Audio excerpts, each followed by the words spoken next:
What's up, collectors? Welcome back to the Physical Media Rundown and back to the channel in general. This is our weekly live stream where we talk about all of the Blu-rays and 4Ks that are coming out this week. Some are coming back, some are re-releases, some brand new stuff. We got a lot of stuff to talk about this week, and I can't wait to dive into it with you guys. Thanks for watching live. If you're doing that, I'll talk to you in the live chat as we go. We got a lot to talk about, not just the new releases, but just the state of physical media in general. We got a lot of Steelbooks to talk about tonight. I hope you're ready for that. I hope you like Steelbooks because we're going to be talking about a lot. Everything's coming up Steelbook this week. Is this the future? Seems like it might be. We'll get to the bottom of it here tonight. Looking forward to talking to you guys about that. If you're watching after the fact on the replay, really appreciate that as well. Thank you for that. Feel free, please do leave me a comment in the comments section. Let me know what you're most excited about for this week. Go ahead and drop a like down below as well. That really helps the channel, and I really appreciate it. Thank you guys so much, especially the ones who tune in every single week for this show, have made it a part of your weekly routine. It's a great part of my routine. I love talking to you guys every Monday, so I appreciate you guys that pop in. Love seeing familiar faces, familiar usernames. And speaking of, let's go ahead and see who is here tonight. Let me move the chat box over so I can see it a little bit better.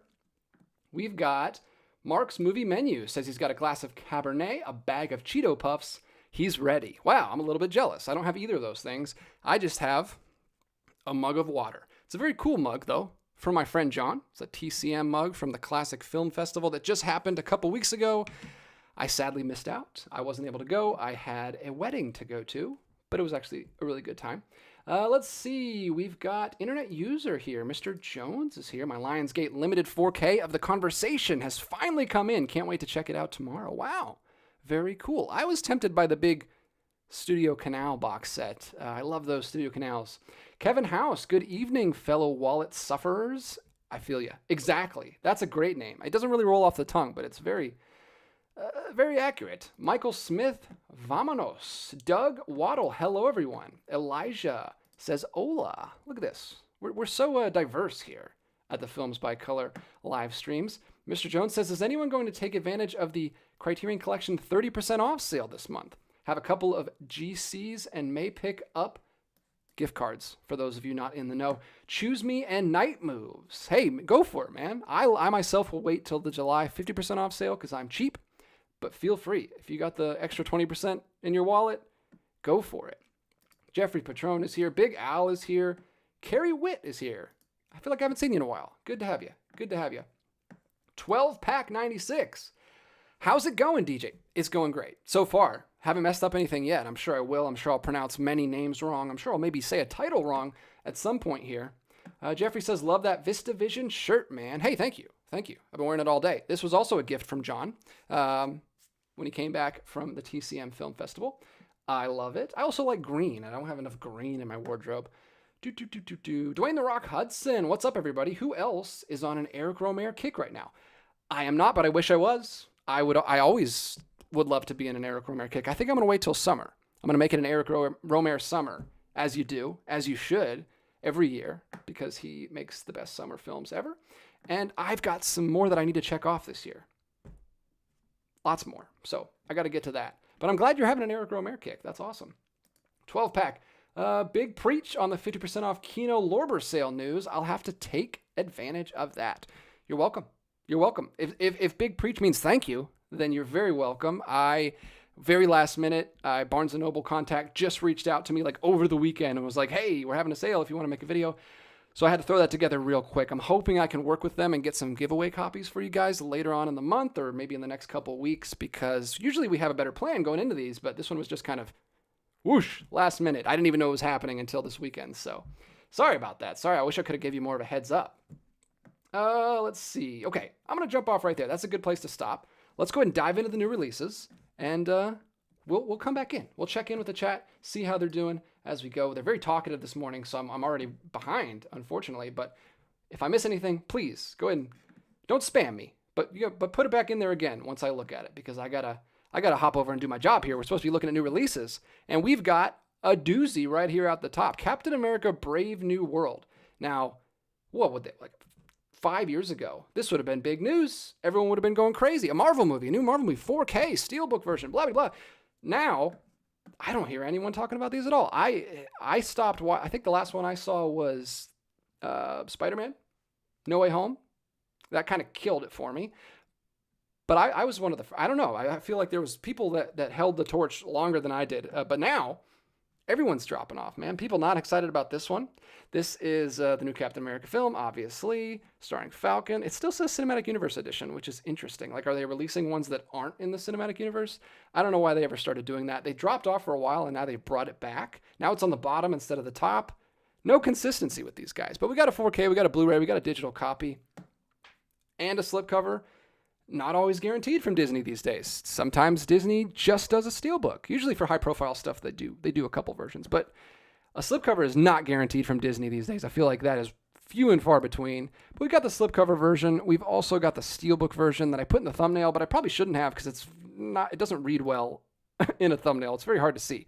So I'll blow it up for you. There it is. It's white. Mainly white on the spine and the back with a little minimalist shield there. And then on the front, you've got a nice little face collage of Harrison Ford, Anthony Mackie, and then you've got Falcon Cap flying up there on the side.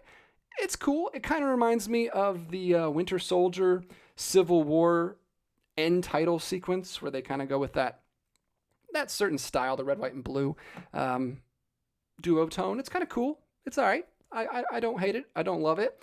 Just an inside shot of Falcon Cap right there. Haven't even seen this film. I didn't even finish the show. So I don't even know if he's probably not even called Falcon Cap. But that's coming out this week. If you are excited about that, it's $45 for the Steelbook. And I'm assuming the other one's a little bit cheaper. Let's go ahead and back and see. That's probably around $35. I'd have had it. No, $30. Well, its list price is $50, but Amazon's selling it for $30. So get on that real quick. If you don't care about Steelbooks and you just want the slipcover version, we're going to talk about many Steelbooks here on the top shelf. Mickey 17, another movie I did not hear good things about. Good grief. Like, this year's starting off not great. This is one a lot of people were looking forward to. You got Bong Joon-ho coming fresh off of Parasite.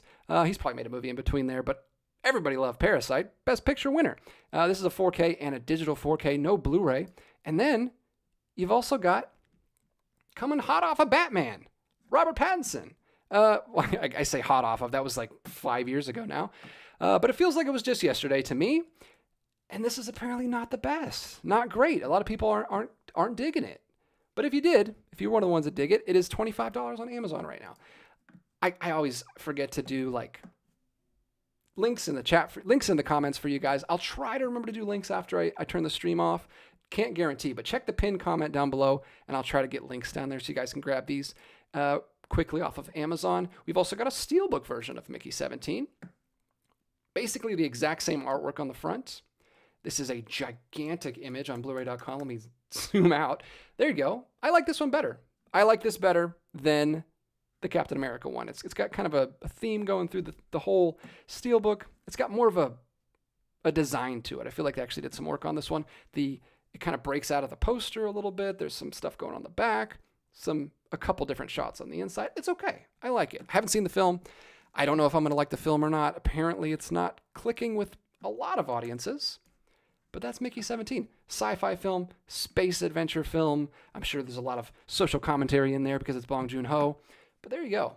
2 Steelbooks right off the bat that do also include standard versions. Now, I'm not seeing a slipcover on the Mickey 17, though. I don't see a slipcover. So if you're a slipcover diehard, it seems like we might be living through the death of the slipcover. I feel like the only ones who do slipcovers these days are boutique labels. Studio stuff is either going Steelbook or standard. We'll talk about it in a minute. I want to get your opinions on this, but that's where it seems to be moving. I want to show you this one too. Black Bag 4K. Also no slipcover. Just a generic 4K case. There we go. That's the cover on that one. And then not even a back shot. That's from Universal Studios. We got a 4K Blu-ray and digital combo pack on that.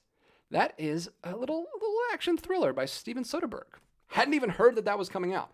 Didn't hear anything about that one. So I'm not sure exactly how good it is. I have no idea. I haven't heard a single person talk about it. And then we'll do one more here, and I'm going to talk to the guys in the chat because this is some big heavy hitters right out the gate. We got an Arrow video release, another 4K. I don't even need to say that anymore, I feel like, because everything that comes out is 4K. So this is an Ultra HD limited edition release of the 1971 film, The Andromeda Strain. And there's the artwork on there. Limited edition slipcover, art cards on the inside. disc art, everything right there for you to see. Looks like there's different art underneath on the case as well. Standard limited edition release from Arrow Video. That's available for $30 on Amazon right now.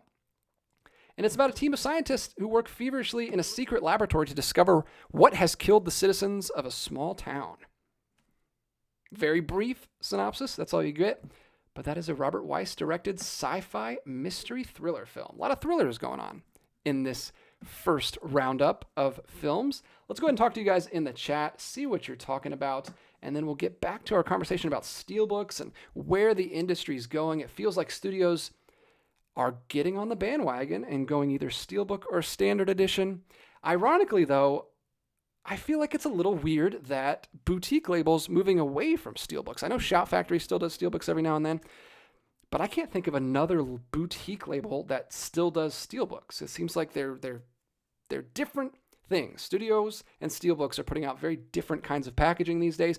I remember Eureka used to do more Steelbooks back in the day, UK boutique label. Nowadays, they're just doing hard boxes and slipcovers. That seems to be the boutique method these days. Let me hear what your thoughts are, though. Let me scroll back up and see what people are talking about.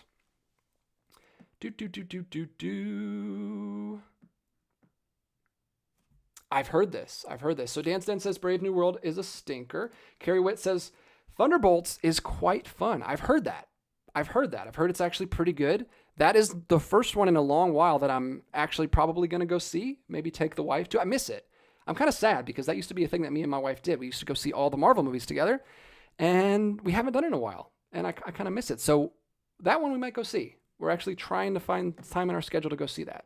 And Doug Waddle says the same thing. Thunderbolts might bring people back into the fold. It surprised me because I expected it to be horrible. Yeah, I've heard great things about it. I've heard it's good.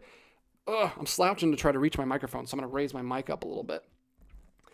Here we go. Quietly Games, hello. We'll be picking up Serpico from that 50% off Kino Lorber sale to start off. Glad I could help. Happy to help. Hope you guys find some good Kino Lorbers at your stores. 12-pack pushing back a little bit, says Brave New World wasn't that bad. Definitely not one of the worst, but Thunderbolts was so much better. So pretty much unanimous that Thunderbolts was really good. Connor was not a big fan of Captain America Brave New World. Kevin House saw Thunderbolts today and enjoyed it. I might not have bothered to go see it if not for the good reviews I had read. Florence Pugh is so good. She was good in that character, like in the Hawkeye show, even in the Black Widow movie, which I wasn't the biggest fan of. So yeah, I'm looking forward to seeing it. I don't want to get my hopes up too high, but I'm glad that people are excited about a Marvel movie again. It feels good. Ethan just watched Bong's Mother. That was good. I want to watch that one. I've never seen it. But that's a title that so many movies called Mother. Connor says that Bong Joon-ho's American work ain't my thing. It's like he's trying to be Verhoeven, and I don't find it amusing. Oh, I've liked his last two American. Well, I love Snowpiercer, and I think I like Okja. I remember liking Okja at the time. I haven't seen it again since it originally aired on Netflix. But yeah, I like both of those. So maybe I'll like Mickey 17. I don't know. I like to give it a chance. Mark says it was okay. Not great. Bong's okay is better than most directors. Great. Okay. Well, there we go. That's high praise. Let's see. Anyone got any thoughts about... Oh, here we go. Doug Waddle. Andromeda Strain, based on the novel by Michael Crichton. Amazing novel, but he doesn't say anything about the movie, so I don't know what his thoughts are on the film. Your fiend, Mr. Jones. DJ, I agree with the lack of boutique steelbooks. I like them okay, but it really depends on the art for me. I like the hard cases that Vin Sin does. Agreed. I like hard cases too. I like Eureka's hard boxes. I like Deaf Crocodile's hard boxes. That's kind of the... And I'll go for a steelbook in a hard box. Like, the problem I have with steelbooks mostly is just they look crappy on the shelf. And most of the time I'm looking at my movies, it's on the shelf. And the spine just looks ugly. It just stands out on the shelf. So, but if you put a steelbook in a hard box, that's fine. I'll take it out and look at the steelbook every now and then. But it's not a deal breaker for me. I can buy steelbooks. I'm coming around. I can buy steelbooks then. Every now and then. But yeah, I do prefer a hard box, especially from a boutique label, because then you got room to put a booklet in there. It's just kind of the ideal setup for my personal taste. Ethan Yeager popping in. Steelbook Obsessed popping in. Hey, Jake, how's it going? I saw Steelbook in the title of this live stream and had to jump in for a bit. Well, hope you can stick around. We're mainly just talking about new releases, which you're probably already aware of, but thanks for popping in, man. I appreciate it. Why So Bluetooth watched a few Radiance Blu-rays over the weekend. The Eel, The Cat, and Weak Spot. Great films and great Blu-rays. Radiance is a label that I would love to keep up with more. They are cranking out releases too fast for me to keep up with. But man, those box sets, those releases that they're doing, fantastic. It kills me that I can't keep up with them more. All right, let's jump back in. We've got a big one here. So this is the Crazies getting a 4K Steelbook, a Lionsgate limited Steelbook. More Steelbooks. We're going to talk about several of them here tonight. This is a 4K Blu-ray digital combo pack from Lionsgate Limited. Look at this. You know the drill with Lionsgate Limited Steelbooks. They're going to give you a Steelbook. They're going to give you disc art. They're going to give you a slip cover with translucent elements that looks really, really cool. They go all out. So I'm not a collector of Lionsgate Limited. I don't have to get all of their stuff. But if they do a movie that I really, really like that Snowpiercer one, I'm definitely down to check it out. And this is a big fan favorite. Crazies 2010. I know a lot of people will be excited about this one.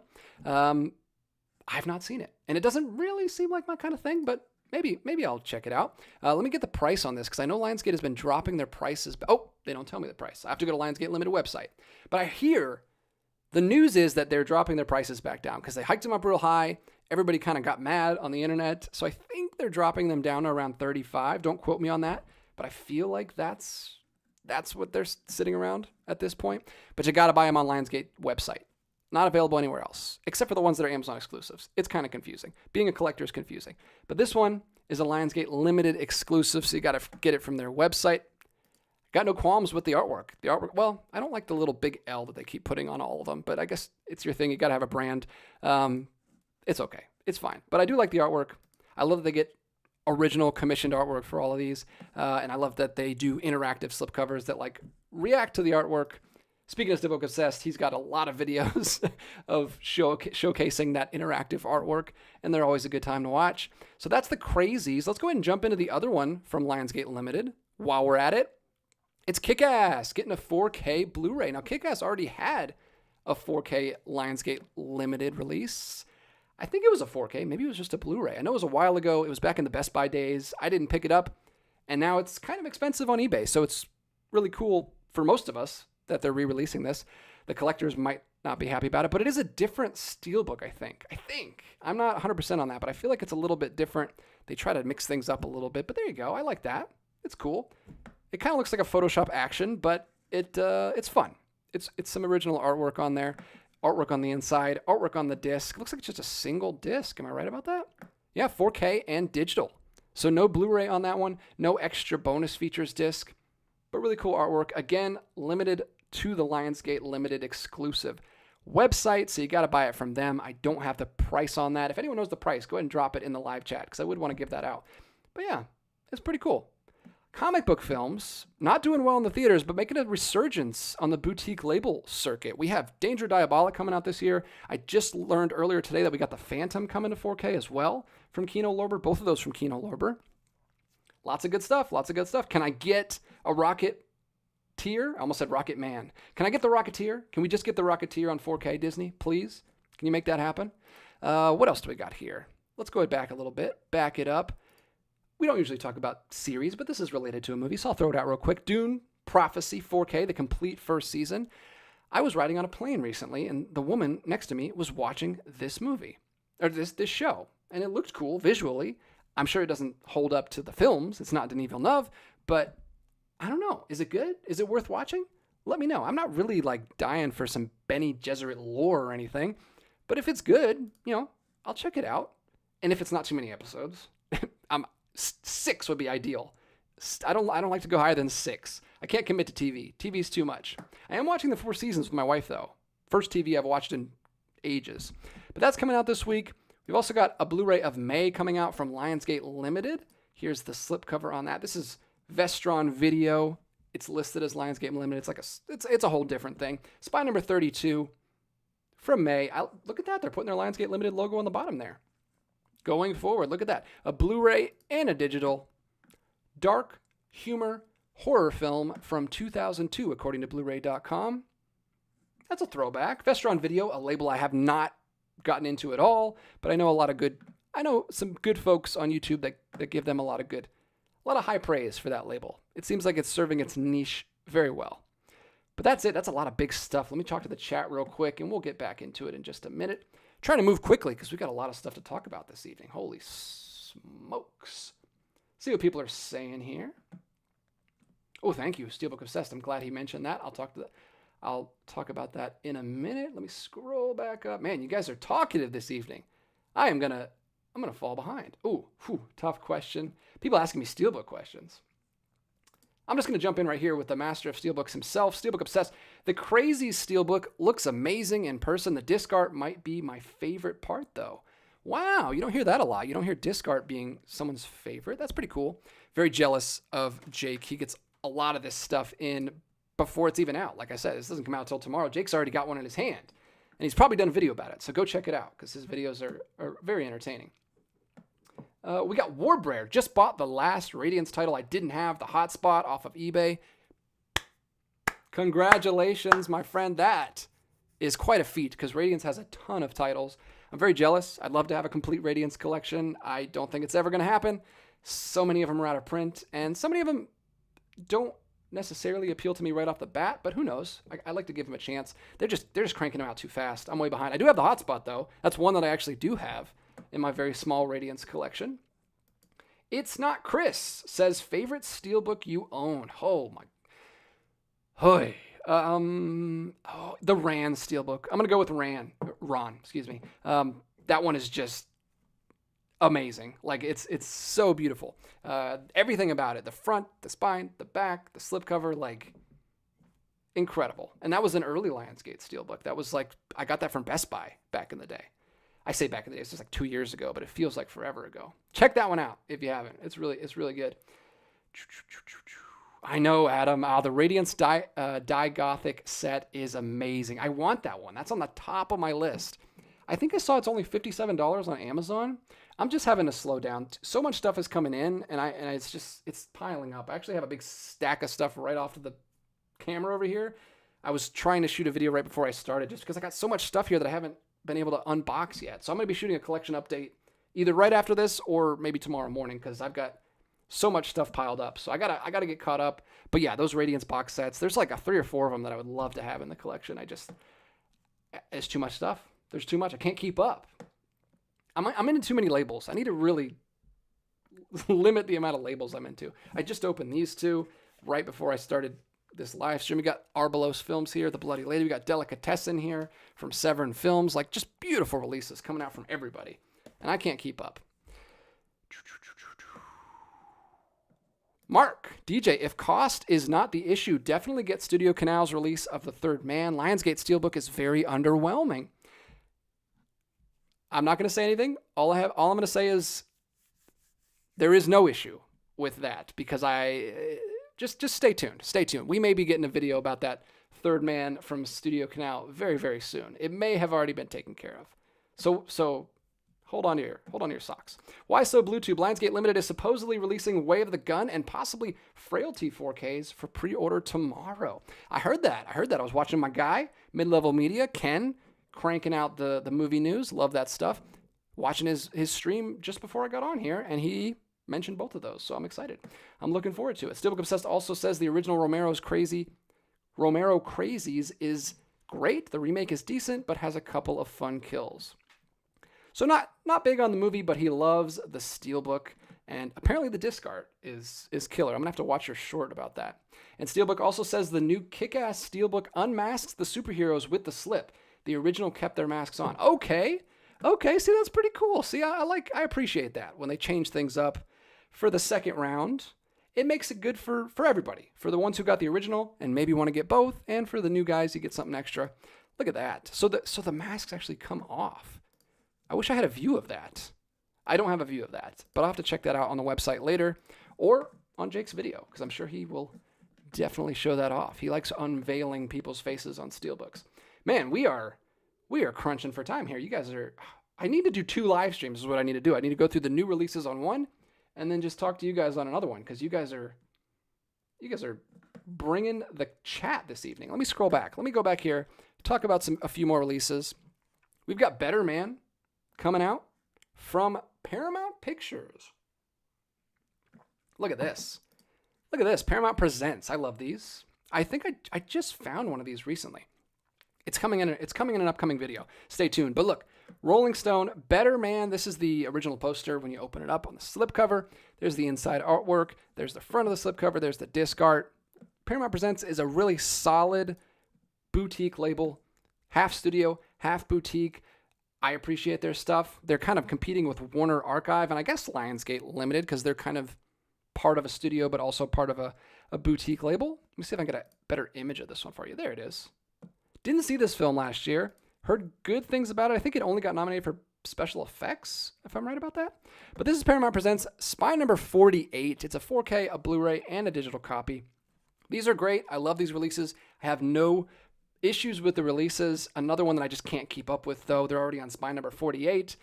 If anyone has a complete collection of these, let me know. I would love to see it. But Better Man. That was quick, too. That just came out last year. It's already getting a Paramount Presents. That's pretty cool that Paramount is paying attention to new films and adding those to the boutique line. We got MVD Visual, The Bikini Car Wash. This is very different than anything we've talked about tonight. I think the design is intentionally bad because it's hurting my eyes right now. And there's about 17 different fonts I'm looking at. But who's going to talk about fonts when you're looking at this slipcover? What are we doing, DJ? No one cares. The Bikini Car Wash Company 1 and 2, two films from 1992, the year of my birth, and 1993. Surprisingly, I did not see this. My parents didn't take me to see this one in the theater. It's an erotic comedy. That's all I know about it. There's no synopsis on Blu-ray.com. I don't think you need to know anything else about it. It's what it is. It's shiny 90s bikinis washing cars. What else do you want? Then we've got Vice Squad coming on 4K from Kino Lorber. Pick it up in the sale. I don't know if this one's going to be... I guess it's all Kino Lorbers. So if you see this at a Barnes & Noble tomorrow, go ahead and grab it. It'll be 50% off. 1982 crime drama film starring... Who's in this? Sandy Howard, Robert Vincent O'Neill, Gary Sherman, and Kenneth Peters. Directed by Gary Sherman. I'm not familiar with this one. 1982 Blu-ray and 4K combo pack. There's the artwork underneath the original poster. Seems like a doozy. Seems like a little bit of a downer. But hey, sometimes you're in the mood for that. It looks like... I like that poster. There we go. Vice Squad coming to Kino Lorber. I'm sure Kino Lorber's not done, though. I'm sure they're going to crank out a bunch more. Yeah, they got a couple more things coming out this week. Demolition Man Standard Edition is here. We don't need to talk about that. We already know that got released a few weeks ago now with the deluxe limited edition. But if you don't like that version, you can get the standard version for much cheaper. We got Masters of the Universe Revelation and Revolution, which I believe is 2 TV shows put together in one Steelbook. That's what I'm saying, man. Look at this. Mill Creek Entertainment getting in on the Steelbooks now. Everyone's doing Steelbooks. Even for animated TV shows. This is the future. So get used to it. Those of us who weren't crazy about Steelbooks, we just got to shut up and take it because that's what's happening. Thankfully, Criterion still not doing Steelbooks. Criterion is releasing The Wind Will Carry Us. I believe this is... Oh, it is. It's a full-on Criterion release. I thought this was maybe a Janus Contemporaries, but it looks like it's part of the collection. I think so. It's got the Criterion Collection over here on the side and the date. A film by Abbas Kiarostami. Criterion released several Kiarostami films, including the Coker trilogy, which I have back there on the shelf. I mean, incredible director. I wouldn't be surprised if all of his films make it into the collection at some point. But here's another one, 1999 film, more 90s stuff coming out this week. And another Criterion we have coming out this week is, if the page will load, Room 666 and Room 999. Now this one I think is part of the Janus Contemporaries, not the Criterion Collection proper. It doesn't have the spine number over here on the side or the date. And I don't know much about this. Wim Wenders directed the first film, and then Lubna Playoust directed the second film. I'm sure she recommends it too. Are these related? Did the second director make this because of Wim Wenders' film? Is that what happened here? I'm not sure. I need to look more into these. Do they have a synopsis? They don't. They don't have a synopsis for both. I have to see individual synopsises. Anyway, I'm interested in these. I have a big collection of Wim Wenders films. I don't know if this is included in that box set or not. I'll have to double check. But this is coming to Janus Contemporaries this week. A 1982 film and a 2023 film. A double pack from Criterion and Janus Films. We've got another Steelbook coming up from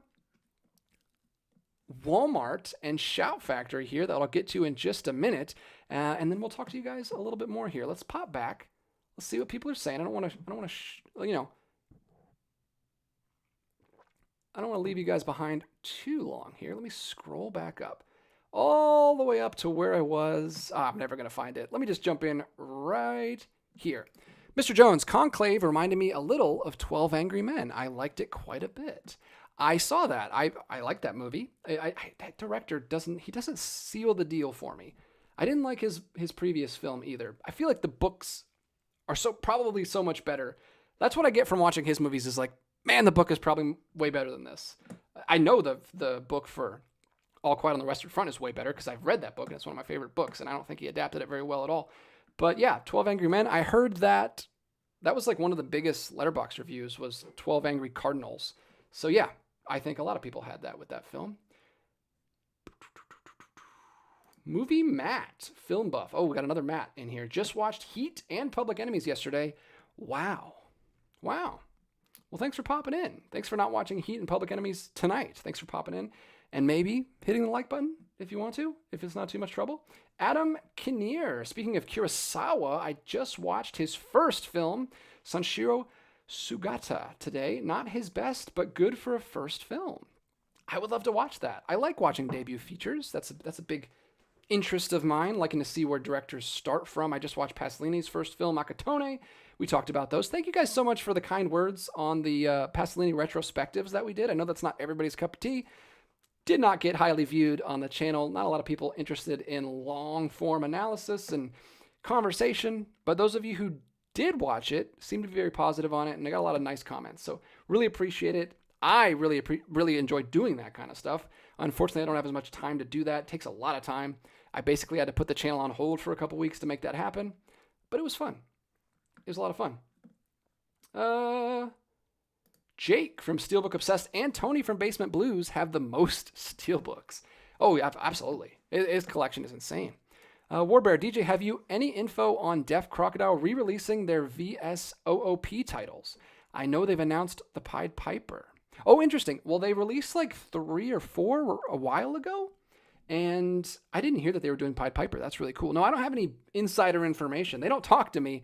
They do send me the releases. I actually have 2 right over here. Actually, now that you mention this, I've got 3 new Deaf Crocodile titles, and they've also sent out the replacement discs for the In the Dust of the Stars. There was kind of an issue with that one.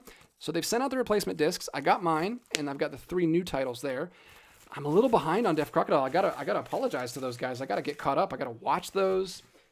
I'm 5 films behind on those. I've been watching other things this week. It's been hard to prioritize that, but I'll get back to that soon and let you know what I think of those Deaf Crocodile releases. But I haven't heard anything about any of the other OOP Vincent titles. I'm sure they will, though. I'm sure they have, plans to release most of that stuff. Mr. Jones, DJ, I wanted to say how much I'm enjoying the Pasolini videos with you, Connor and John. I think I may start watching them on the Criterion channel because of what you guys are doing. Love the Trilogy of Life.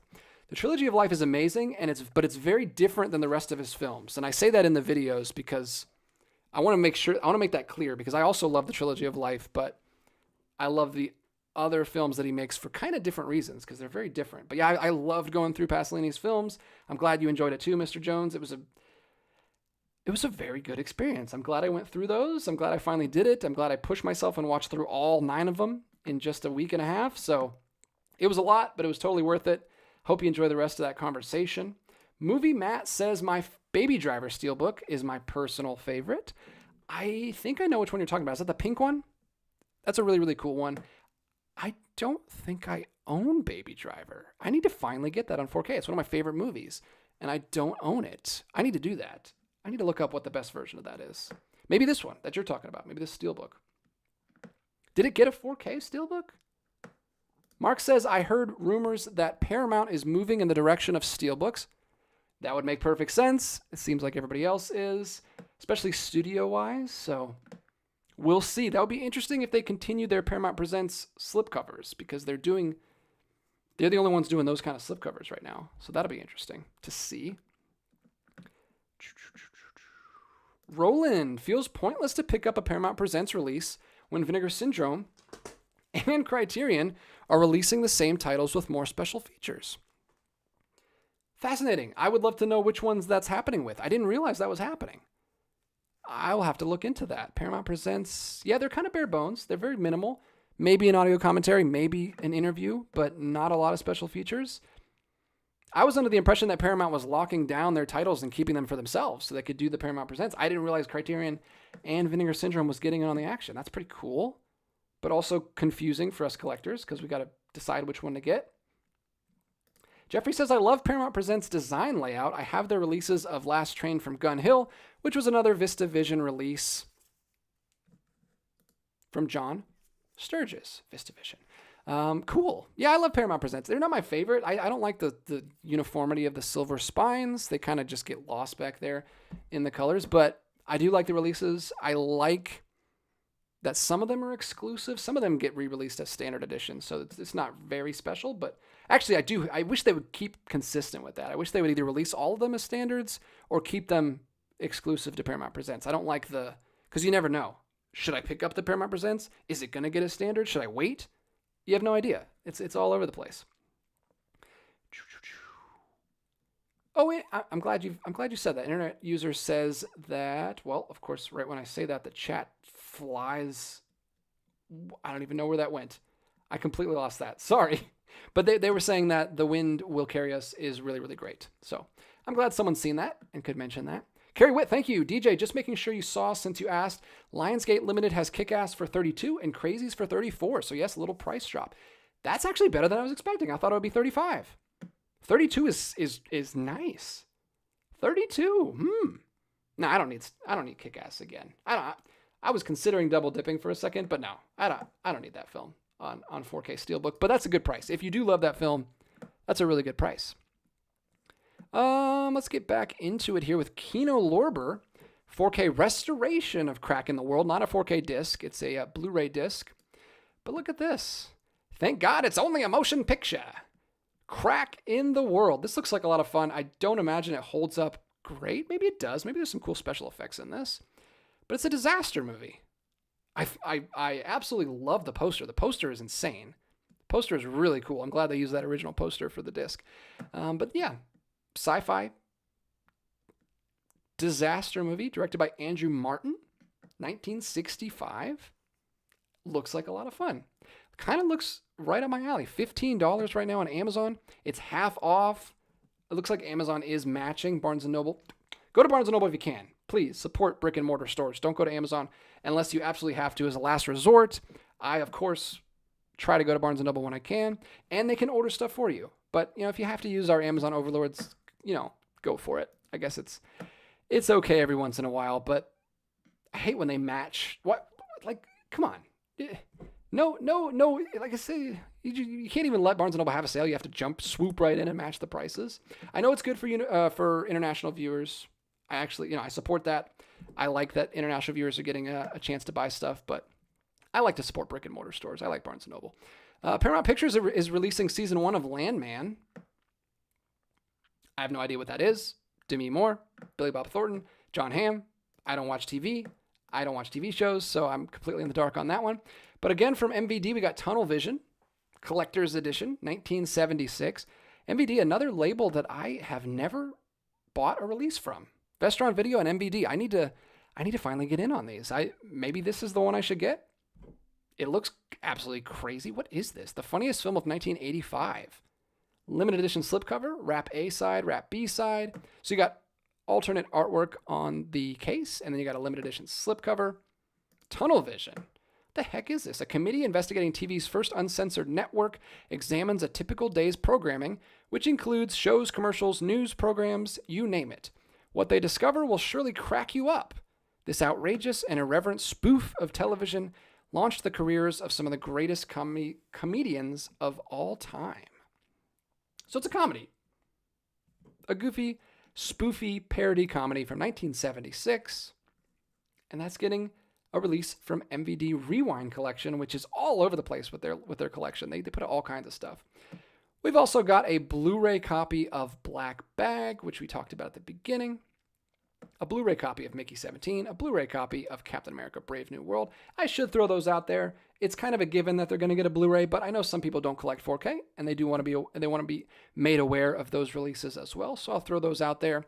Finally, let's get into this Amazon or Walmart exclusive 4K Steelbook of Wanted. Again, with the comic book movies. We're getting so many 4K releases of these. It's kind of a trend right now. This is not a boutique label. This is just a Walmart exclusive. Actually, it is. It's Shout Factory. What am I saying? This is Shout Factory, a Steelbook. Like I said, Shout Factory, the one boutique label, still doing Steelbooks. They're hanging in there. This is Wanted, starring James McAvoy, Morgan Freeman, and Angelina Jolie. A film I missed the boat on originally, but did go back and see at one point. And it was fun. It was a fun time. It's kind of like along the same lines as The Losers, which is also a fun little action movie based on a comic book. Very stylized, which I like. I don't think I need to pick this up on 4K.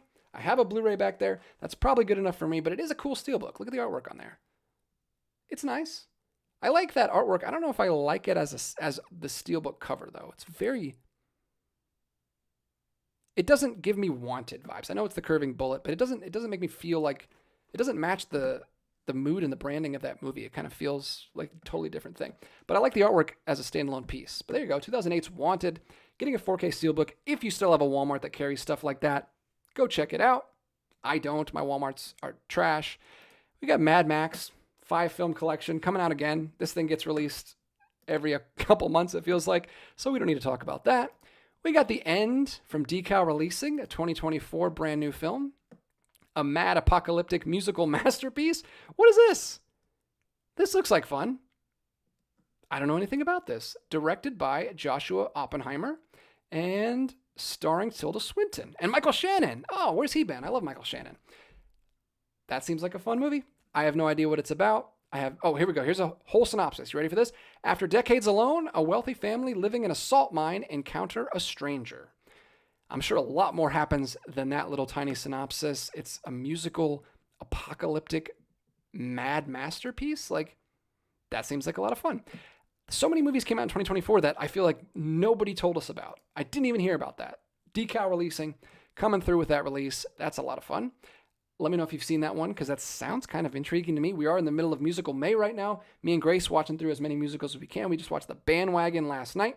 We watched Funny Girl the night before from Criterion.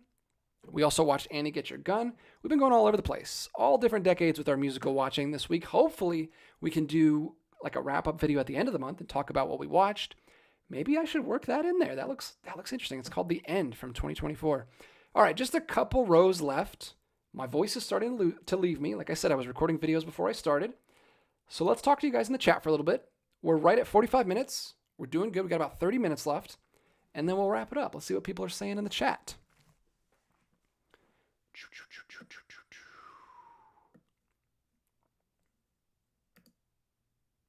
Movie Matt. I love Barnes & Noble. Going tomorrow, ironically, LOL. Good. Let us know what Kino Lorbers you plan on picking up, because they have them all for 50% off. I hope your store has a good stock. My stores are kind of iffy.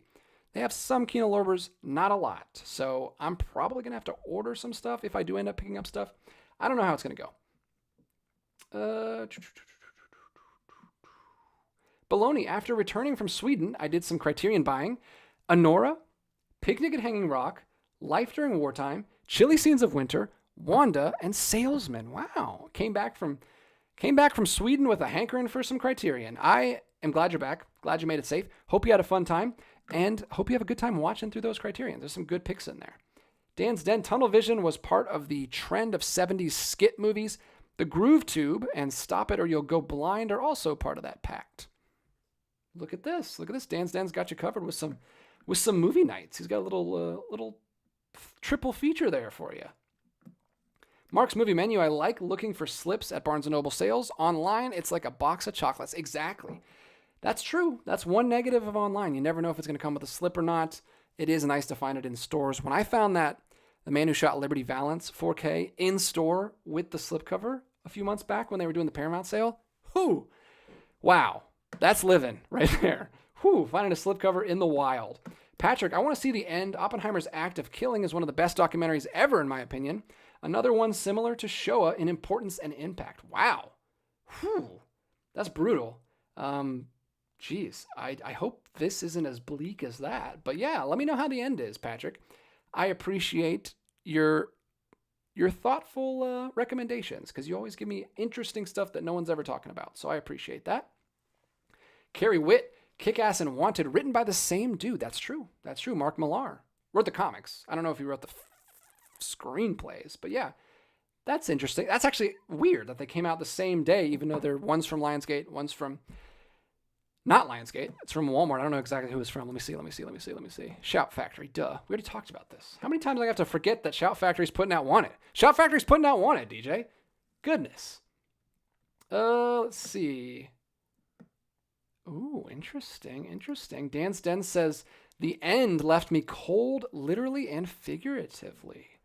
Is that a good thing or a bad thing? Did you not enjoy the experience, or did it send you down an existential spiral? Because that can be a good thing sometimes. Everyone needs that every once in a while. Ethan Yeager's mad at me. Wait, DJ, you don't watch TV shows, including classics? Am I to understand that you haven't seen The Sopranos, Breaking Bad, Game of Thrones, Seinfeld, etc.? What about limited series like Chernobyl? Yeah, man. It's like I could watch one season of television or watch 10 movies almost. Like, they're so long these days. I can't do it. I need my stories to be in one sitting. If that sitting's 3 hours, fine. But I need you to tell the whole story in one sitting. I don't like serialized storytelling. It's not my thing. I didn't grow up with it. We didn't have TV growing up. We had a TV. We weren't like Amish or something, but we didn't have cable. We just watched movies. Movies were our thing. Movie is my medium. That's what I need. I'm a movie guy. So I can't do TV. Every once in a while, Grace is a big TV person, so she'll drag me in and I'll watch something with her. But yeah, I mean, I've seen all the way through Breaking Bad. I've seen several episodes of Seinfeld. I haven't seen all of it. I got through some of Game of Thrones. That was one that Grace dragged me to. I dropped off at like maybe season 3. I guess not for me. Didn't like it at all. But I made it through the first couple seasons of it. Why So Bluetooth? The end uses the same art template that I Am Love did years ago, which also stars Tilda Swinton. Interesting. I wonder if that's a coincidence or not. Marius, sorry I'm late, but will you be getting the Deaf Crocodile subscription this Thursday?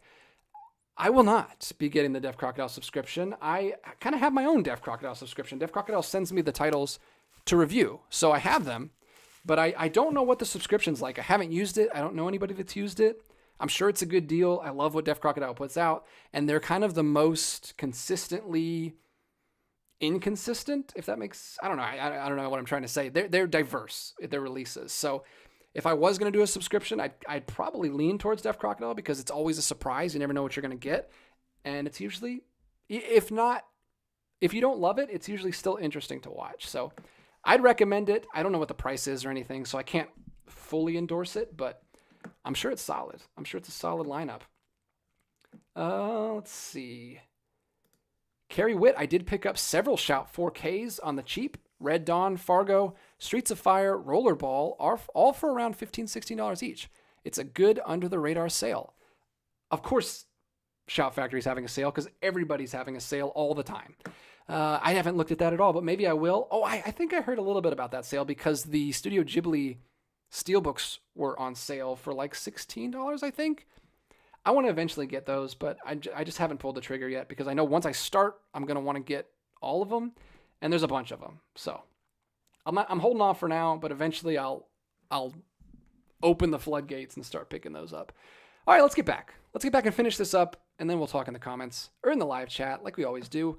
We got another Kino Lover release. This is Kino Cult, number 29. Peter Walker Crime Collection. We've got 4 movies in this. Cool It Carol in HR, Die Screaming, Marianne, Moon, and The Big Switch. Look at this. 4 films in one. Wow. I like the artwork. It's cool. I like the colors. 4 films in there. Kino Lorber, every once in a while. Like, we always talk about them as like the bare bones boutique label, but every once in a while they'll come out with a little cool collection. This is a Kino Cult title, which up to this point I think have all been single films, but this is a 4-pack, just a standard slipcover. Am I to believe that they are all the way up to spy number 29 on Kino Cult? Did they not just start that line like last year? What is going on? I can't keep up with anything. I have to drop off Cinematograph because they keep adding. They're up to like 18 with Cinematograph titles. And now we're on 29 with Kino Cult? Ridiculous. Way too many labels, way too many releases. But it's only $20 right now because it's Kino Lorber. 50% off. Go to Barnes & Noble. 4 films for $20. That's $5 a film. 60s and 70s, crime thrillers. Looks like a lot of fun. Look very racy. I mean, not, you know what I mean. Look at that. She's naked. She's naked on the front. If they're naked on the front, they're probably naked on the inside. So if you want to see that kind of thing, watch some Kino Cult films from Peter Walker. Then we've got Bridget Jones, Mad About the Boy. What is the world coming to? We've got a 3rd Bridget Jones movie, I think this is a streaming film. There's an audience for this. I'm not included in that audience, but it's the 3rd Bridget Jones movie. Haven't seen the first Bridget Jones movie. Haven't seen the second Bridget Jones movie, but there's another one out. That's my review. Get it. It's Blu-ray and digital. It's cool that it's getting a Blu-ray because I think it was a streaming movie, so that gives me hope for the future a little bit. No slipcover or anything like that. We've also got The House of Clocks coming from Cauldron Films. Very obscure labels coming out this week. Look at this. The House of Clocks. Lucio Fulci film. There's that Cauldron logo right there at the bottom. You can't see it. It's covered up by me. But it's like the little Grim Reaper guy. It's fun. Cauldron Films, Vestron Video, all these fun boutique labels that I can't keep up with. But that's a 1989 horror film that I'm sure a lot of people will get a kick out of. Have a lot of fun with it. I like the little labels. I like to support them when I can. There's just too many. Anything else coming out of note that we need to talk about? No, not really. There's a Kino Classics film, Ramona. I actually do want to call attention to this because I like that they're keeping up this line. A lot of silent films in this Kino Classics line. And this is Ramona. And it's got a book on the front. You remember that? Remember when the posters used to be like, people read more books than movies back then. It's like the Bambi poster. For the original Disney Bambi poster is like, hey, you guys all know the book Bambi? We made it into a movie. Nowadays, people don't even know that it's a book. This is crazy to me. It's just like, hey, everybody knows Ramona. It's in the cultural zeitgeist. Everybody's read this book by Helen Hunt Jackson.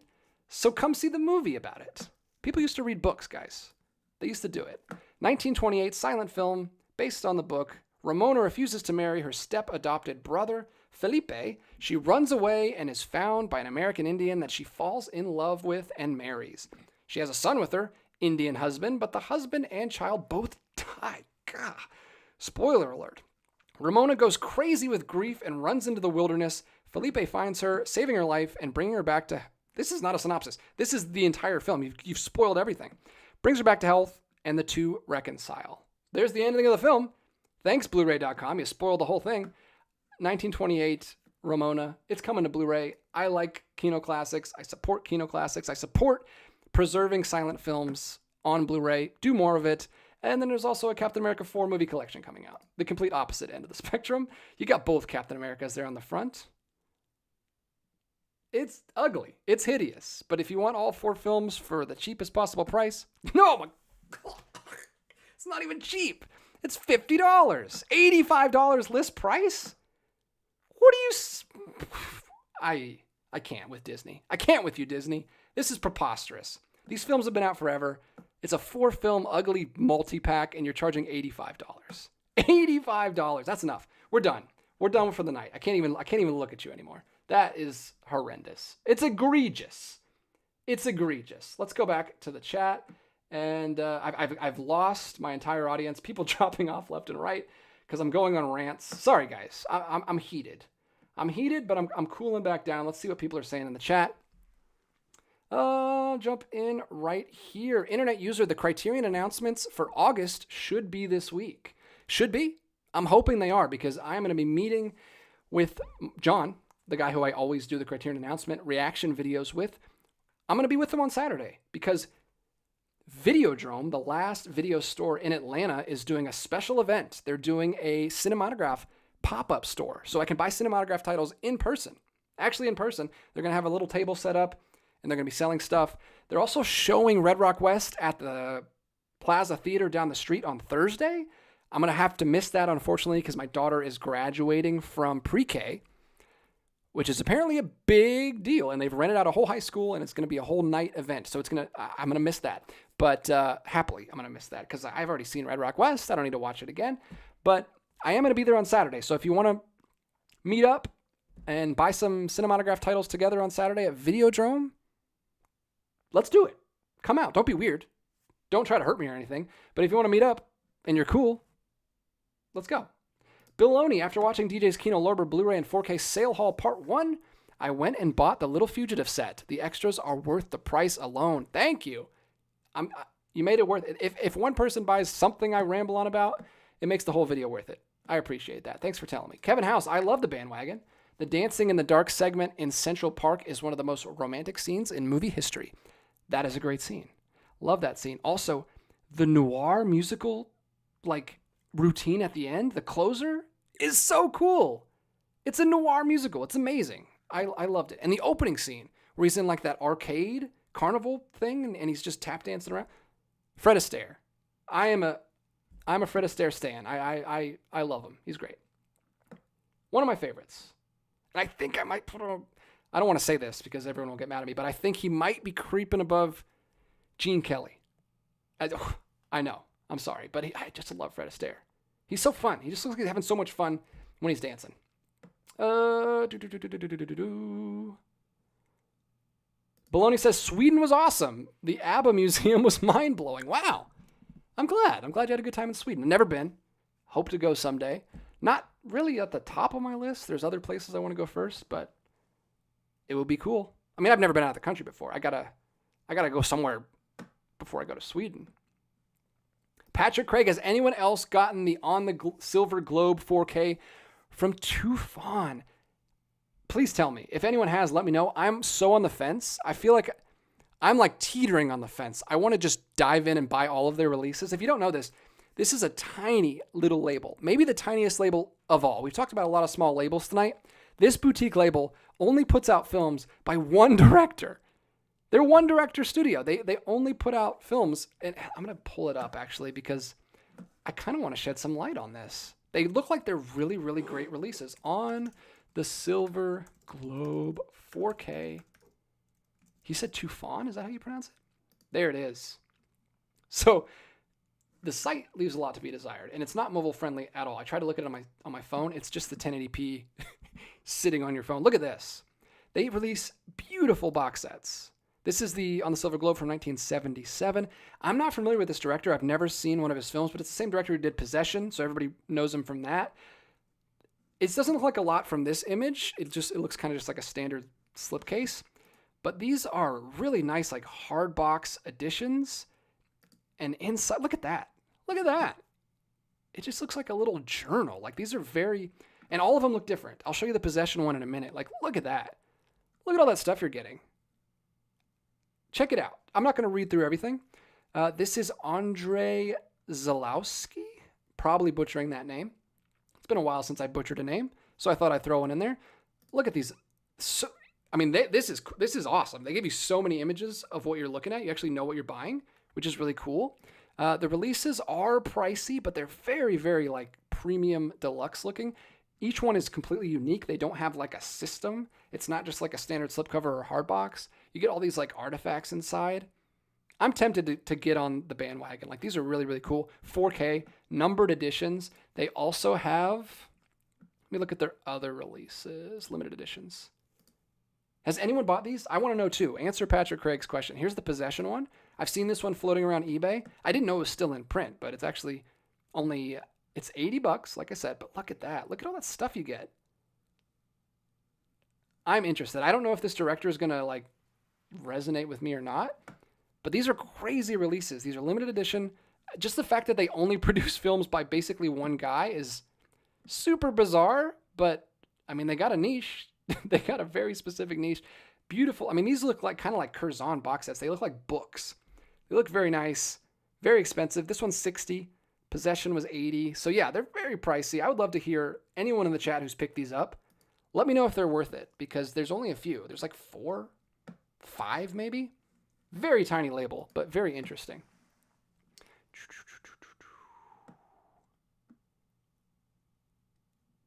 Patrick Craig says, I have the Deaf Crocodile subscription. Never done a Blu-ray subscription before, and I'm happy. Only one miss, which was still interesting. It's like $300. I'm planning on resubscribing. Ooh, I'd love to hear which Deaf Crocodile title you didn't like, because there's been one that I didn't love, and I wonder if it's the same one. Jeffrey Patron, eclectic. Deaf Crocodile is robustly and resoundingly eclectic in the breadth of their releases. Very well said. Better said than I could ever say, so thanks for that. Carrie Witt. Well, to be fair, Kino Cult added like 10 killer animal titles last year. Exactly. But I thought those were like the first ones. I thought we just started. I know we were on 29 already. That's nonsense. People talking to each other. I don't want to read your conversations out loud. Oh my goodness, I'm wrong. Dan's Den. It's actually the 4th Bridget Jones movie. I should have known. Can you please do a video on the Deaf Crocodile subscription? I don't know. I don't know anything about it. I wouldn't be your guy.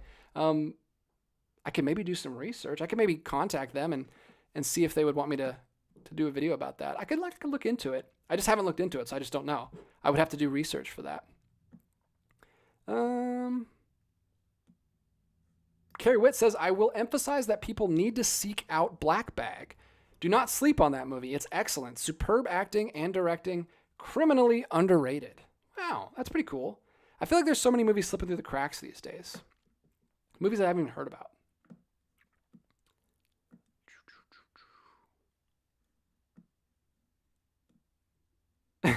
Yes, it is. Yes, it is, Ethan. Ethan says the triplet scene is creepy. Very creepy. Grace especially was very creeped out by the triplet scene. Very good special effect, though. Like a stage effect. It looks very convincing. He's talking about from Bandwagon. Ethan. Yeah, different Ethan. Quit being a weird guy and trying to hurt DJ in public. LOL. Congrats on your daughter graduating pre-K. Thank you. I will be very, very happy to get out of paying daycare prices, because it is outrageous these days. Speaking of egregious things, I could go on a whole rant about that. Dan's Den on the Silver Globe is worth watching. Yeah, and I really wanted to get there's a Eureka box set that's out of print. It includes On the Silver Globe and 2 other of his films, and I really want to get that. So that's why I'm on the fence. Like if I get this release from Tufan, then it's basically like, okay, I'm never going to get that Eureka box set because it won't make sense. But if I like the film enough, I do want to get the 4K edition of it. This really nice edition. So I just need to watch the film first and then make my decision on which one I want to buy. I know, novel concept. Watch the film first, DJ. Patrick Craig, the Tufan releases are beautiful. I also have Possession. Excellent transfers and packaging. I got the $50 off on the Silver Globe, not the $100. Oh, you got the $50 version, not the $100 version. Oh, there's a $100 version? How many different versions are there? I'm gonna have to do some research after this. But cool. Thanks for the heads up on that. Why So Bluetooth also has a buddy that just bought On the Silver Globe. Yeah, it's cool. I mean, it's making the rounds in the collecting communities. I've heard a lot of people. Internet user really digs the poster for On the Silver Globe, the one with the guy wearing the crown of thorns. Yeah, I'm interested. I don't know what in the world it's about, but I really want to watch it. Carrie Witt says the Tufan stuff looks very cool, but another ultra premium label charging $60 to $100 is a tough sell. Yeah, but honestly, I'm to the point where I know a lot of people don't agree with me on this, but most of us collectors have, and I saw Elliot just did a video about this today, and I loved what he had to say about it. I appreciate it. I'm to the point where I would rather spend like $50 on one movie, then get like, I don't know, 8 or 9 movies in an Amazon sale, because I just don't have the time to watch everything. Like, I've got so many movies. I'd rather be very specific and focus on certain things in my collection than just, I'm past the point in my collecting where I just want as many movies as possible. Like, everybody goes through that phase. Everybody goes through like used stores or Goodwill and like just grabs a bunch of movies for $1 or $2, and just so they can fill their shelves. But then you get to the point where your shelves are full and you really got to be specific. So if I'm going to spend the same amount of money for like a really nice deluxe experience with the booklet and all this stuff for a film, or buy like 10 films with the same amount of money, and then, I can't watch all of them. So I'd rather get less. I know a lot of people don't agree with that. They'd rather get more movies for their buck, but I've got enough movies. Like, I could stop now and I'd have years and years and years of entertainment. So I really want to start curating a little bit and focusing on more premium stuff. That's just me. I know not everyone agrees with that. Baloney says, big fan of Fred Astaire. He always added elegance to whatever he did. He even played a great part in an episode of the original Battlestar Galactica show. Wow. I didn't know that. That's pretty cool. Patrick Craig says, Cathedral of New Emotions was the deaf crocodile that didn't hit for me. Same one. I did a whole video about it. I was not crazy about it. Just couldn't do it despite loving weird animation and having some political sympathy. Exactly. I totally agree with you. Sounds like we had the same experience. I love weird animation, but that can only get me so far when the entire movie is in digital, like computer speak, and there's no actors in it. It's really hard to stay engaged. Kevin House, DJ, considering how much you like Fred Astaire, you should watch him in Ghost Story during spooky season this fall. No dancing, but really good acting. I got to put together a spooky season list, so maybe I'll throw that in there. Thanks for the rec. Mark, another Mark. We got too many Marks. Good grief. Hey, mate, love your channel. If you're after any Steelbooks or releases from Australia sent to you, let me know. We tend to have different artwork editions from time to time. Dude, hit me up on Instagram. Like, I need an Australian inside guy because your stuff is so expensive to get over here. Like, I would love to get some Umbrella releases. I've bought some in-print releases like off Facebook Marketplace because there was a guy over there who could ship it to me from Australia for a better price. Like, let me know, man. I'd be happy to do some trades or to like shoot you some money to throw some Umbrella or imprint or Via Vision releases over here. That'd be cool. I'd love to have some contacts over in Australia. You guys have some of the best boutique labels over there, and it's just a lot. And there's a lot of stuff that's out of print. Like, there's some Umbrella titles that I really, really want, especially the first wave? The last wave. The last wave collector's edition is like way up on my list. I really want to get that, but it's long out of print and it never shows up on eBay. And I'm sure you guys could find it in like a secondhand store. Maybe, I don't know. Let me know if Umbrella or imprint ever show up in secondhand stores. I'd love to know because it's such a different collector landscape over there. Mark says, I'm with you on Fred Astaire. Did you ever see the drum solo in Daddy Longlegs? Fantastic. I have not seen Daddy Longlegs. I'll have to add that to the list. I haven't seen enough Fred Astaire. I'm just getting into him, but he's really likable, really charming. Jeffrey says, when it comes to Fred Astaire and Gene Kelly, just on talent, I prefer Astaire. But depending on the music and especially the script, Kelly is a better player. I prefer Astaire with Gershwin's music, too. You're definitely an authority on this. You know a lot more than I have. Big music guy, Jeffrey. And let me know what Fred Astaire movies I should watch next. Internet user, use those pre-K funds for more films. No, I won't. I won't do it. I don't use any of my family or my money on... I only buy films from what YouTube makes. So if I have a good week, a good month on YouTube, if I make $200 on YouTube, I have $200 to spend on films that month. If I have a big month like Criterion, sometimes I can make like $300 or $400, then I have that much to spend on films that month. So I always keep my budget whatever I can make on here. This last month was below 200. It was a very, very low month because I didn't get as many videos out in April. So that's what I do. I keep it like a business. The money comes in and goes right back out and kind of funds the business. I don't use any personal funds for movies, except for like occasionally I'll buy like my kids something if it's a movie that like the family's interested in. But mostly I just keep it from like this. Just finally bit the bullet and bought this on eBay. You guys know this? You guys heard of this Ernest guy? This is really, really hard to get your hands on. This Blu-ray is long out of print. It's from Mill Creek Entertainment. And I finally did it. It's usually like 60, 70, 80 bucks. I always wait till the last minute, like around Halloween, and I'm like, oh, I got to get Ernest, because I grew up with these movies. I want to show them to the kids eventually.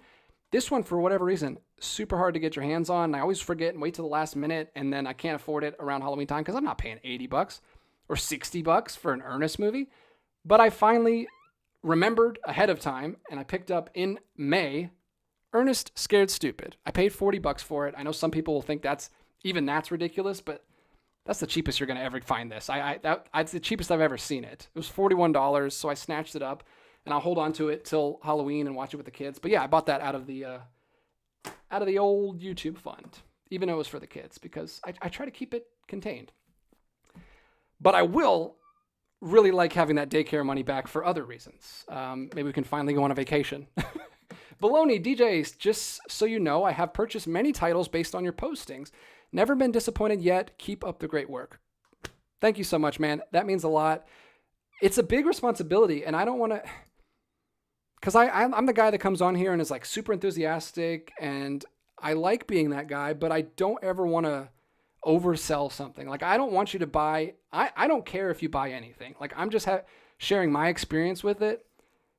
If it doesn't sound like something you would like, don't buy it, please. Because I don't ever want anyone to buy something just because I'm not a salesman. Like, I'm just talking about my experience and stuff I like. I want to tell you what the movie's like and what the packaging is like, so you know what you're getting when I review something. But I don't ever want to push someone to buy it. So if it sounds like something interesting from what I say, then maybe pick it up. But please don't buy something just because I review it, because I don't want to be that guy. I don't want to be. I actually think about this a lot. Like, I don't like being rah consumerism guy. Like, I don't like hyper consumerism. I'm kind of against it. And that's why I keep my spending I keep a budget. I stick with what I make from the channel, and I don't like to overspend, even though a lot of people would think it is overspending because I do buy a lot of stuff. But I don't ever want anyone to overspend on movies because of me. So please, everything I say, take it with a grain of salt. Make sure it's something you actually want before you spend money on it. Let me scroll back up. Mr. Jones, DJ. You know this from the book that I love is the marketing for the Thin Man trailer. William Powell as Philo Vance walks out of Philo Vance's novel to engage with William Powell as Nick Charles. That whole comment just went way over my head. I couldn't even follow that. You mentioned so many things that I'm not familiar with. You're going to have to explain that to me like I'm 5, like I'm Michael Scott with a lemonade stand, because I don't know what you just said. What else we got here? Ethan Yeager. I've been slowing down on buying and actually catching up on all the films on my shelves I've been meaning to watch. 12 Angry Men. Awesome. Lahane. Rushmore. I watched Rushmore recently too. Me and Grace popped that in just on a random Friday. It's fun. Loving getting through them. Good. I'm glad. I support that. Buy less, watch more. That's my motto lately. It doesn't seem like it though, because this stuff keeps piling up in here. Carrie Witt, I'm in the same boat as you, DJ. My collection is fairly curated at this point. I probably have about half of what you have, and I'm somewhat picky. I'll get 4 to 5 sale titles instead of 10 to 12. Yeah, I've slowed down a lot on Criterion. That used to be the big draw. Like, I still want to make Criterion videos for the channel because I know the audience loves that, and I enjoy making those. Like, I enjoy going into stores with John and Grace and other friends, but I'm slowing down what I'm picking up because it's just piling up, and I don't like having too much stuff that I haven't seen. It doesn't bother me too much because I like coming in here and just seeing like a library of things to choose from. Like, I like having stuff that I haven't seen because friends will come over and we'll just come in here and pick something off the shelf and it'll be a surprise. So I'm not against having things that on the shelf that I haven't seen, but I do want to slow it down a little bit. I don't want to get too crazy, too out of hand.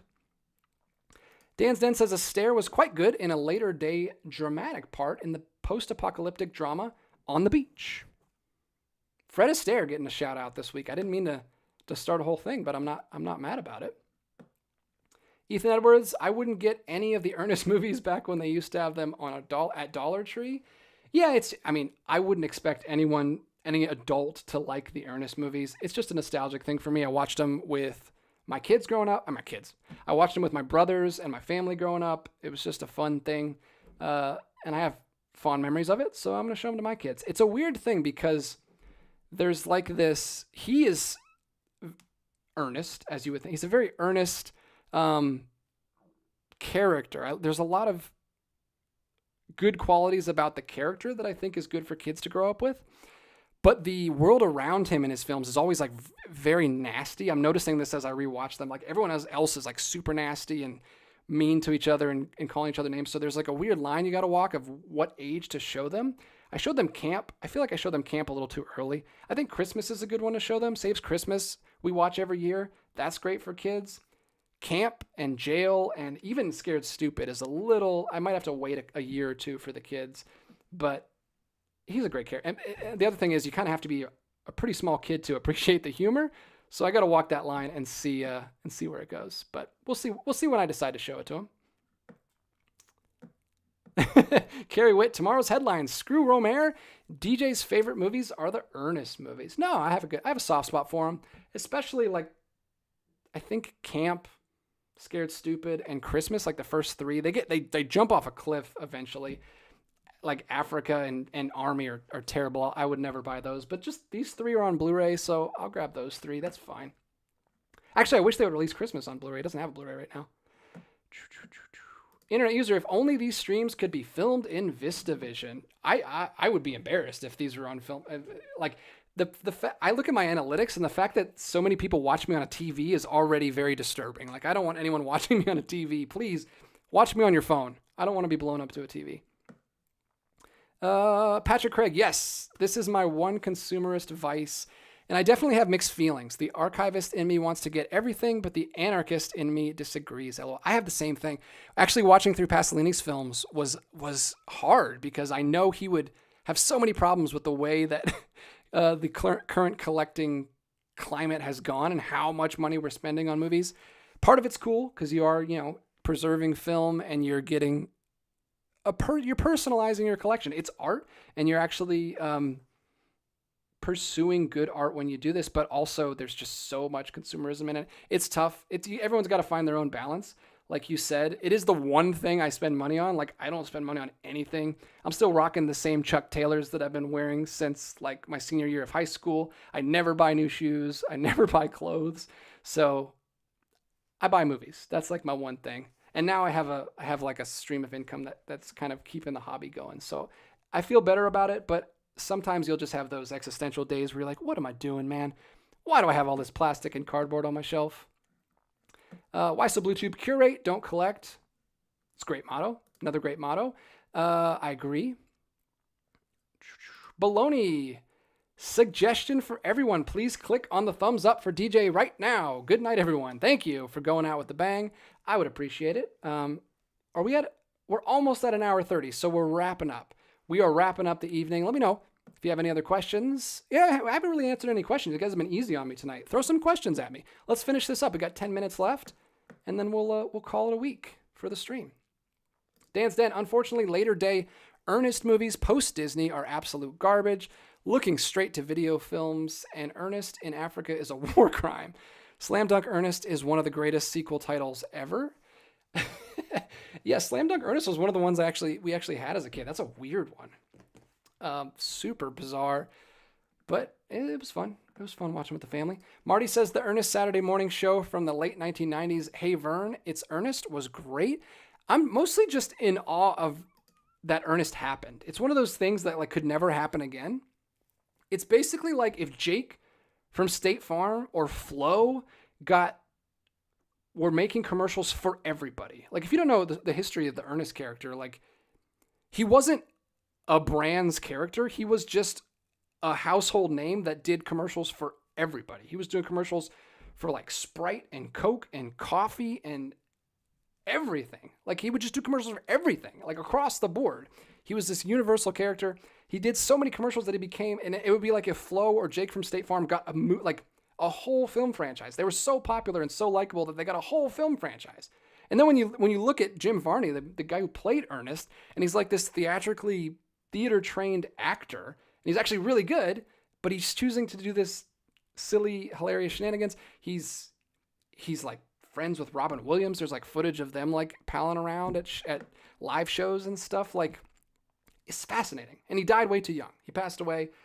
Super, super unfortunate because I feel like he could have done a lot more stuff. He could have been like a real actor. He was great. Carrie Witt, you are current on a 65-inch HD TV. Well, that is terrible. Hate that. Mark says I'm on his 80-inch TV. Good grief. Why? I'm not doing anything. I'm just sitting in a chair. Don't put me on a TV. Put me on your phone and just have it by your bed. Ethan Edwards, 15-year-old shoes. Are they covered in duct tape? No. Converse makes good shoes, man. Chuck Taylor's. They last. They hold up great. Carrie Witt, I did pick up Mr. Mom in the Shout sale. Is that a DJ title? It's not. I don't own that one. I haven't seen that one. Isn't that the Michael Keaton film? Mr. Mom? Haven't seen it. Patrick, have you or will you see Sinners? I haven't yet, but want to. I haven't, but I want to. Obviously, I want to. That is all the rage right now. I'll see that before I see Thunderbolts, but I am kind of interested in Thunderbolts. But I really want to see Sinners. It seems like one you got to see in the theater, so hopefully we can find a babysitter sometime soon and sneak off to see Sinners. Dan's Den, Jim Varney, also the voice of Slinky Dog in Toy Story. That's great. That's true. And he wasn't in 3 and 4 because he passed away. Very sad. And you can totally tell. Like, the guy's not doing a good job. He doesn't sound anything like Jim Varney. Internet user, have Jake from State Farm and Flo from Progressive collaborated? If not, they should have. They should. Now the Batman commercial, like the Bateman commercials, like all over the place. I just keep seeing that one over and over. Let's see. Baloney, one more thing, I promise. DJ, how about a show on what everyone plans to do with their movies when they leave this earth? Ooh, speaking of existential, that's sad. Is there a movie afterlife? No, I know what you're saying. I've talked to Grace about it. I need to come up. That's a good idea for a video. Physical media wills. I need to make a will. That's what I'm going to do. Nobody steal this idea. I'm going to make a physical media will. I'm going to write it out. I'm going to give it to Grace. Maybe I'll have her on the video and tell her which ones, because she's already told me she wants to keep everything for the kids. I've told her she doesn't need to do that. Like, I will give her a list of like stuff that I really want to keep, and I want her to show the kids, or at least try. Like, you can't, you'll never know if the kids are going to be into it or not. I try my best to get them into film and cinema and everything, and they love it. But who knows? Maybe when they get older, they'll be into YouTube and TikTok and all that stuff, and they won't want to. Hope not. That would break my heart. That would send me straight to the grave right there. But if I do pass away before my wife, and before my kids, hopefully, I hope so. That would be horrible.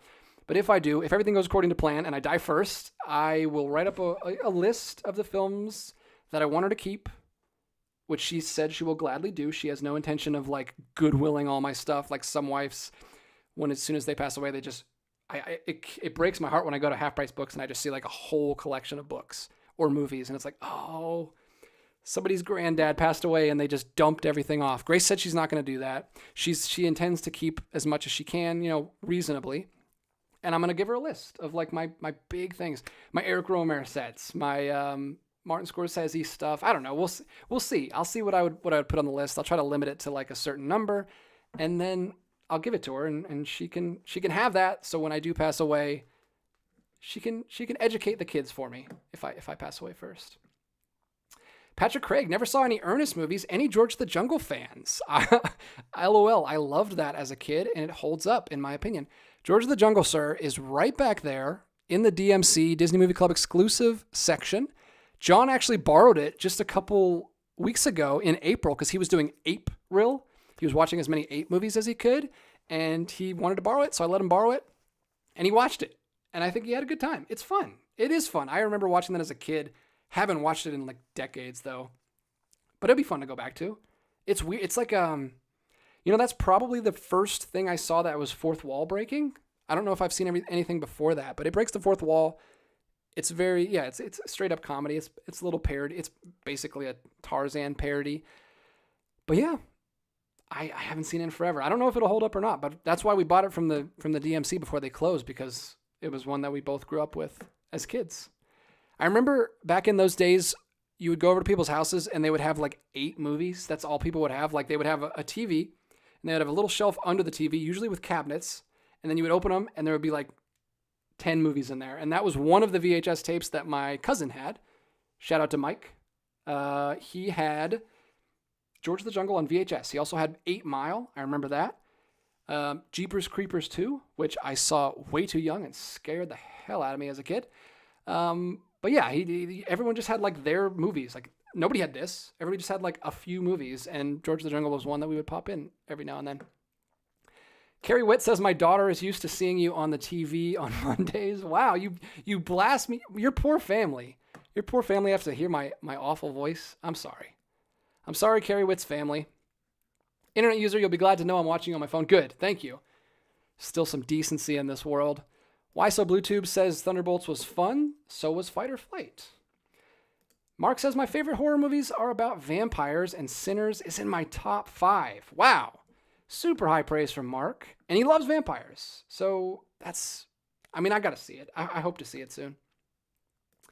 Marty, I predict in 100 years, future generations won't want physical media. Current streaming is sadly of where the future is going, and those who do collect physical media of anything will be very small. Yeah. I mean, we can all see where it's going, but I'm trying to stick it out as long as I can because it brings me joy. That's the only reason. I'm not trying to like change the world or anything. It just brings me joy, so I keep doing it.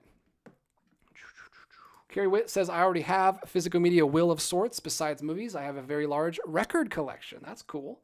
I'm always teetering on starting a record collection, but I always talk myself out of it because it's too much. Ethan says, about 10 years ago, a guy here died, and Half Price Books had thousands of his CDs. He marked them all with his name. He was almost 90 when he died and had an insane jazz and blues collection. His vinyl went elsewhere. Wow, it's so sad.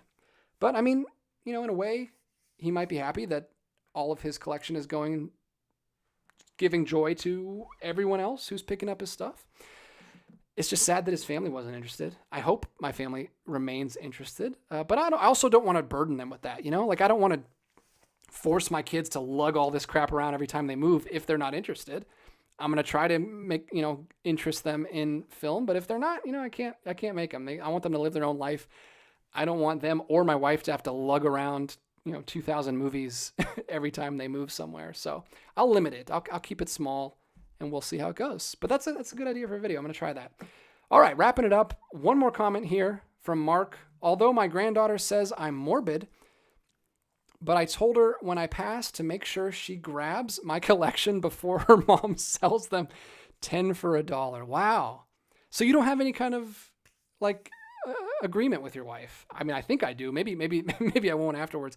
But she loves this stuff. Like she watches this stuff as much as I do. Not all of it. Like there's some stuff there's corners of the collection that she's not into, and that's fine. We don't have to have all the same tastes. But most of this, like the Warner Archive stuff down here, she loves. All the classic stuff. A lot of the Criterion is her pickups from the sales. So this is her collection as much as it is mine. So she's not going to dump it. She's not going to sell it off.